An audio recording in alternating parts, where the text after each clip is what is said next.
ચાલો good morning students. આજે આપણે નવો દાખલો ઇલસ્ટ્રેશન નંબર 11 અને 11 પેજ નંબર 252. ઓકે, દાખલો ઇમ્પોર્ટન્ટ એ રીતે છે કે આમાં તમને ઘણા બધા આસ્પેક્ટ અને ઘણું બધું કવરેજ છે એ આ દાખલામાં મળી જશે. ઓકે, તો લગભગ જો તમારા રિવિઝનના પોઈન્ટ ઓફ વ્યૂથી પણ આ દાખલો જો એક્ઝામ ટાઈમે કરવો હોય તો કરી શકાય. ઓકે, જો તમને માહિતી આપી છે, budget officer of messrs western company limited has prepared budget for incoming year and the following information is available. હવે જો તમને ઇન્ફોર્મેશન પ્રોવાઈડ કરી છે, ઓકે, સાથે તમને શું શું પ્રોવાઈડ કર્યું છે, તો તમને આપેલું છે સેલ્સ પહેલાં તો, એટલે કે એસ છે એ 1 લાખ યુનિટ્સ છે પહેલાં તો, અને રૂપીસમાં પણ કેટલું છે, તો કે રૂપીસમાં પણ 1 લાખ જ છે. એટલે આનો મતલબ એમ થાય કે પર યુનિટ આ 1 રૂપીસ થયું. ઓકે, પછી તો કે સેકન્ડ પોઈન્ટ તમને આપ્યો વેરિયેબલ કોસ્ટ, એટલે કે વી પણ તમને રૂપીસમાં આપ્યું છે. તો રૂપીસમાં એ કેટલું આપેલું છે, તો કે 40,000 રૂપીસ. પછી તો કે ફિક્સ કોસ્ટ, એટલે કે એફ છે એ કેટલું આપેલું, તો કે રૂપીસ 50,000. ઓકે, આટલી ઇન્ફોર્મેશન છે એ તમને પ્રોવાઈડ કરી અને પછી તમને કહે છે કે find out profit volume ratio, પછી તો કે બ્રેક ઇવન પોઈન્ટ, ત્રીજું માર્જિન ઓફ સેફટી. ઓકે, 3 વસ્તુઓ તમને ફાઇન્ડ આઉટ કરવાની કીધેલી છે. હવે માર્જિન ઓફ સેફટી તમને આપી દીધું, ઓકે, તમને બ્રેક ઇવન પોઈન્ટ આપી દીધું અને પ્રોફિટ વોલ્યુમ રેશિયો. નીચે ડિફરન્ટ સિચ્યુએશન્સ આપી છે, પણ એ આપણે જ્યારે સિચ્યુએશનમાં આવશું ત્યારે આપણે ડિસ્કસ કરશું. અત્યારે હાલની જે સિચ્યુએશન છે અથવા તો જે આપણી કરંટ સિચ્યુએશન છે એ જ પ્રમાણે આપણે શું કરી નાખશું, તો કે આપણે આપણી બધી કેલ્ક્યુલેશન છે એ કરી નાખીએ. પહેલાં તો સૌથી પહેલું ફોર્મ્યુલા છે એ કયું છે, તો કે પ્રોફિટ વોલ્યુમ રેશિયો, એટલે કે PVR is equal to C/S multiply by 100. હવે આપણને બધાને ખ્યાલ છે કે C is equal to formula શું છે, તો કે S minus V, એટલે કે S ની વેલ્યુ કેટલી છે અત્યારે, તો કે 1 લાખ. ઓકે, અને V ની વેલ્યુ કેટલી છે, તો કે 40,000. તો તમે આ જે કેલ્ક્યુલેશન કરો એ પ્રમાણે C is equal to કેટલું થઈ જશે, 60,000 થઈ જશે. હવે તમે જુઓ કે 60,000 તમારું C થઈ ગયું. S છે એ ડિવાઇડેડ બાય તમે 1 લાખ કરો, મલ્ટીપ્લાય બાય 100 કરશો એટલે આન્સર આવી જશે એ કેટલો આવશે, 60%. ઓકે, અહીંયા આપણી આ ફર્સ્ટ કેલ્ક્યુલેશન છે એ શું થઈ ગઈ, કમ્પ્લીટ થઈ ગઈ. ઓકે, એક વખત કેમેરામાં જોઈ લઈએ તમને બધાને બરાબર દેખાય છે કે નહીં. Okay, very much clear. ચાલો આગળ, ફર્સ્ટ પોઈન્ટ આ કેલ્ક્યુલેટ થઈ ગયો. એના પછી આપણે સેકન્ડ પોઈન્ટ ઉપર ફોકસ કરીએ. તો સેકન્ડ પોઈન્ટ છે એમાં આપણે શું કીધું, find out break even point.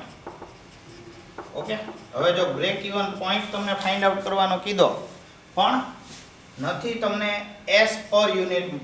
અહીંયા આપણે ગોતી નાખ્યું એ વાત અલગ છે કે ભાઈ 1 રૂપીસ છે એ ખ્યાલ આવી જાય આપણને, એટલે પણ તમે આમ જોવા જાવ તો આપણને અહીંયા પર યુનિટ એસ નથી આપેલું અને વી પણ પર યુનિટ આપેલું નથી. એટલે વી જ્યારે તમારી આગળ પર યુનિટમાં અવેલેબલ ન થાય, બરાબર, અથવા તમને દાખલામાં રેડીમેડ ટોટલ એમાઉન્ટ આપી દીધી, જો થઈ શકે ન થઈ શકે એવું નથી કહેતો. અહીંયા 1 રૂપીસ છે, અહીંયા તમને 1 લાખ યુનિટ આપી દીધા, 40,000 ડિવાઇડેડ બાય 1 લાખ કરો તો તમને 0.40 આન્સર પણ આવી જશે પર યુનિટનો. ઓકે, પણ જ્યારે આપણને ટોટલમાં અવેલેબલ છે. બીજું તમે દાખલામાં એક વસ્તુ માર્ક કરજો, સીધું જ તમને ફાઇન્ડ આઉટ કરવાનું શું કીધું, profit volume ratio. Profit volume ratio જ્યારે વેરી ફર્સ્ટ ટાઈમ તમને ફાઇન્ડ આઉટ કરવાનું કે ત્યારે માની લેવાનું કે બ્રેક ઇવન પોઈન્ટ છે એ શેમાં તમે ફાઇન્ડ આઉટ કરશો, ઇન રૂપીસમાં. કેમ, તો કે આપણી પાસે BEPની ફોર્મ્યુલા છે એ કઈ છે, તો કે F divided by S minus V. પણ જ્યારે આ બંને વસ્તુ પર યુનિટમાં હોય ત્યારે. ઓકે, બીજી એક ફોર્મ્યુલા આપણી કઈ થઈ જાય, તો કે F ડિવાઇડેડ બાય સીધું તે PVR. ઓકે, તો જ્યારે આપણને PVR રેડીમેડ આપેલો છે, F આપણી પાસે રેડીમેડ છે, તો આપણે સીધું તે BEP ઇઝ ઇક્વલ ટુ આ સેકન્ડ ફોર્મ્યુલા કેલ્ક્યુલેટ કરીને આગળ વધી જઈએ તો આપણું એફ છે એની વેલ્યુ કેટલી છે 50,000 ઓકે ડિવાઇડેડ બાય પીવીઆર કેટલું છે તો કે 60%. એટલે કે તમે કેલ્ક્યુલેશન કરો કે ભાઈ 50,000 ડિવાઇડેડ બાય 60% તો 83,000 આન્સર આવી જશે 83,333. ઓકે તો આ રીતે આપણો પોઈન્ટ નંબર 2 અથવા તો સેકન્ડ પોઈન્ટ છે એ આપણો કેલ્ક્યુલેટ થઈ ગયો. હવે થર્ડ પોઈન્ટ તમને શું ફાઇન્ડ આઉટ કરવાનું કીધેલું તો કે માર્જિન ઓફ સેફટી. તો માર્જિન ઓફ સેફટીમાં તમને ફોર્મ્યુલા આપેલી છે. શું ફોર્મ્યુલા છે તો કે ટોટલ ઓર એક્ચ્યુઅલ સેલ આ રીતનો વર્ડ હોય minus sales at BEP. Okay તો અત્યારે આપણું જે ટોટલ સેલ છે એ કેટલું હતું તો કે 1 lakh rupees. Okay 1 lakh rupees છે આપણું એક્ચ્યુઅલ સેલ્સ છે અહીંયા આપણને આપેલું છે જ. ઓકે અને આપણું બીઈપી નું જે સેલ છે 83,333. ઓકે તો 16,667 રૂપીસ. તો આ રીતે તમને માર્જિન ઓફ સેફટી છે એ પણ મળી જતી હોય છે. હવે આપણે આન્સર એક વખત ચેક કરી લઈએ કે 60% આન્સર આવે છે. પછી આપણો સેકન્ડ આન્સર છે 83,333 અને 16,667. હવે જુઓ તમને ડિફરન્ટ સિચ્યુએશન્સ આપી દીધી. આગળ જે કેલ્ક્યુલેટ કરવા માટે આપ્યું એ શું આપી દીધું તમને ડિફરન્ટ સિચ્યુએશન્સ આપી કે ડ્યુરિંગ વિચ તમને કઈ રીતની અથવા તો આ જે બીઈપી અને પ્રોફિટ વોલ્યુમ રેશિયો છે એની કેલ્ક્યુલેશન ઉપર શું ઇફેક્ટ પડશે. તો આપણી પાસે ફર્સ્ટ સિચ્યુએશન જે આવશે એ આપણે એક વખત ચેક કરી લઈએ. આ બધું એક વખત જવા દઈએ આપણે અને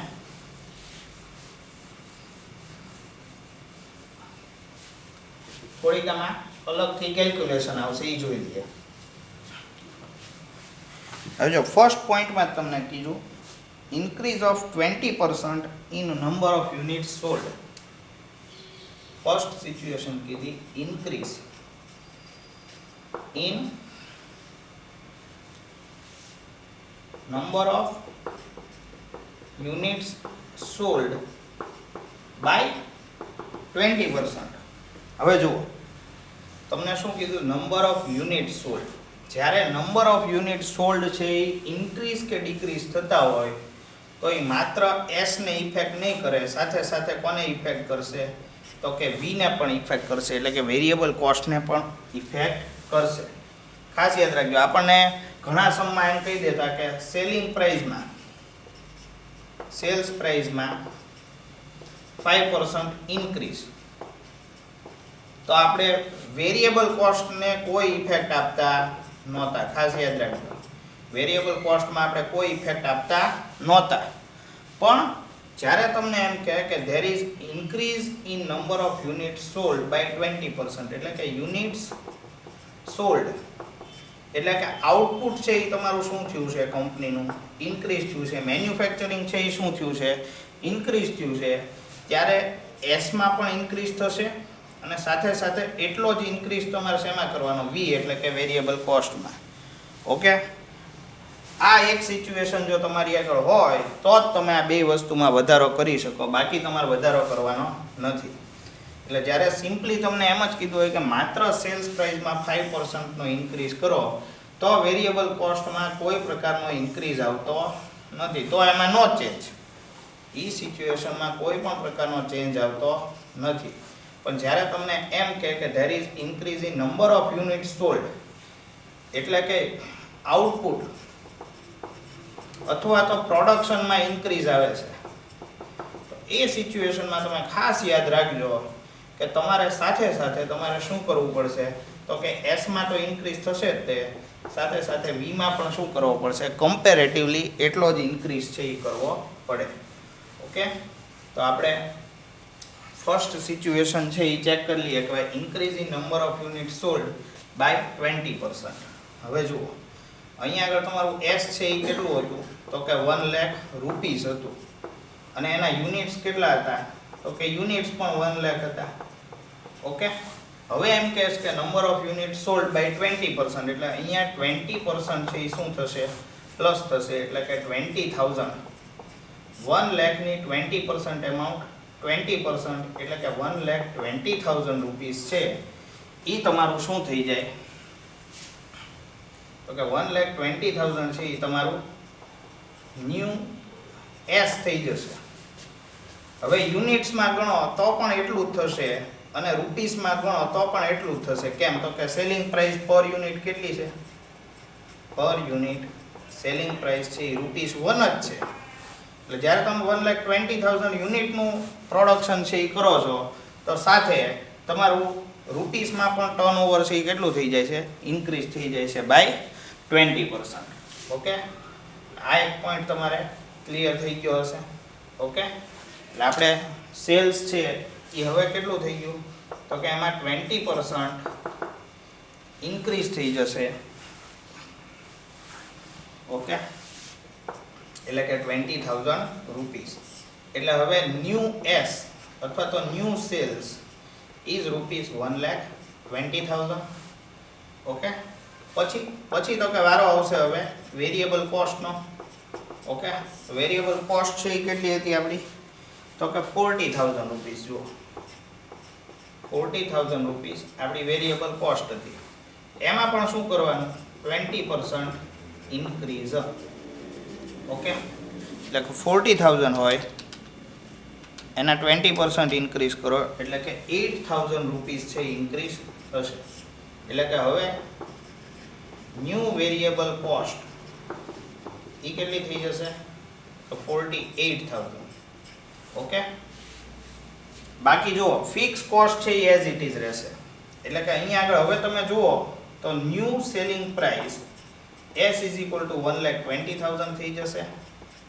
પછી તો કે ન્યૂ વેરિયેબલ કોસ્ટ એ ઇન્ક્રીઝ થઈને કેટલી થઈ જશે 48,000 અને ફિક્સ કોસ્ટ છે F A as it is રહેશે. કેટલું છે તો કે 50,000. ઓકે, તો હવે તમારે શું કરવાનું, તમારે હવે ફર્સ્ટ પોઈન્ટ છે એ આપણો ફાઇન્ડ આઉટ કરવાનો કે ભાઈ BEP કેલ્ક્યુલેટ કરો. તો BEP કેલ્ક્યુલેટ કરીએ ફોર્મ્યુલા શું છે તો કે F / PVR.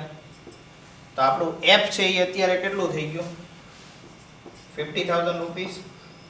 ઓકે, PVR છે એ આપણે ફાઇન્ડ આઉટ કરવાનું જ હતું. સોરી, આપણો સેકન્ડ પોઈન્ટ છે. આપણે ફર્સ્ટ પોઈન્ટ અમથો આપણો PVR જ છે. પહેલા PVR ફાઇન્ડ આઉટ કરી નાખીએ.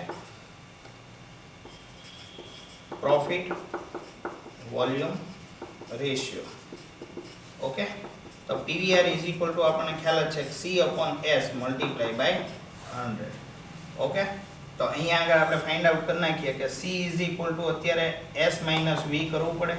તો S છે એ કેટલું છે તો કે 1,20,000 અને V છે એ કેટલું છે 48,000. ઓકે, તો 1,20,000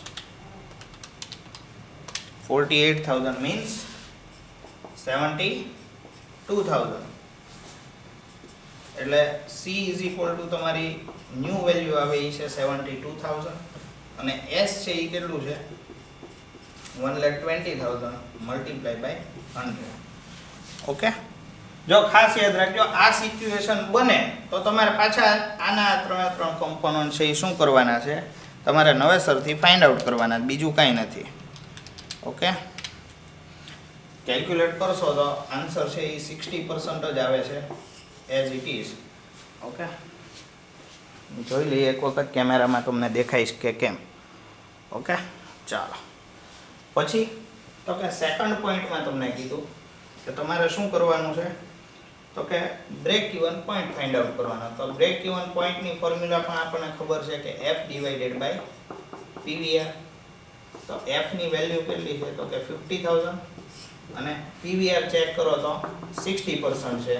એટલે કે 50,000 / 60%. એમાં પણ સેમ આન્સર આવે છે 83,333. ઓકે, રૂપીસમાં આન્સર છે પછી તો કે થર્ડ પોઈન્ટ છે એ આપણો શું છે તો કે થર્ડ પોઈન્ટ આપણને કીધું margin of safety margin of સેફ્ટીમાં આપણને બધાને ખબર છે કે MOS બરાબર ટોટલ સેલ એટલે કે એનો શોર્ટ ફોર્મમાં TS કહેવાય અને માઇનસ સેલ સેટ BEP એટલે કે અહીંયા તમે એવું પણ લખી શકો BEP સેલ્સ ઓકે તો ટોટલ સેલ છે એ આપણી કેટલી અમાઉન્ટ થઈ ગઈ 1,20,000 રૂપીસ અને BEP ની વેલ્યુ કેટલી થઈ ગઈ તો કે 83,333 એટલે કે 1,20,000 માઇનસ 36,667 રૂપીસ ઓકે એક વખત ચેક કરી લઈએ આપણો આન્સર તો ફર્સ્ટ આન્સર આપણો 60%, second answer 83,333, margin of safety 36,667 okay તો આ આપણી ફર્સ્ટ સિચ્યુએશન થઈ કે when there is increase in number of units sold by 20%. હવે થોડોક ચેન્જ આવશે. હવે કઈ રીતે થોડોક ચેન્જ આવશે તો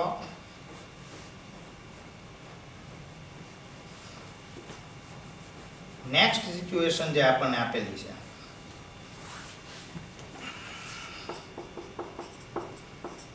હવે હું મારા ફોર્મ્યુલાસ છે એઝ ઇટ ઇઝ રાખીશ ઓકે હવે માત્ર આપણે શું ચેન્જ કરવાનું છે હવે કઈ રીતે સિચ્યુએશન ચેન્જ થાય છે અને કઈ રીતે આપણે એની ઇફેક્ટ આપશું એ જ આપણે જોવાનું છે.